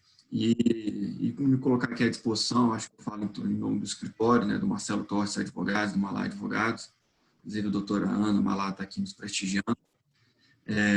Nos colocar à disposição para, caso tenha qualquer dúvida em relação aos assuntos que foram aqui debatidos no webinar, podem encaminhar esses questionamentos no meu e-mail, ou no e-mail aqui da comunicação.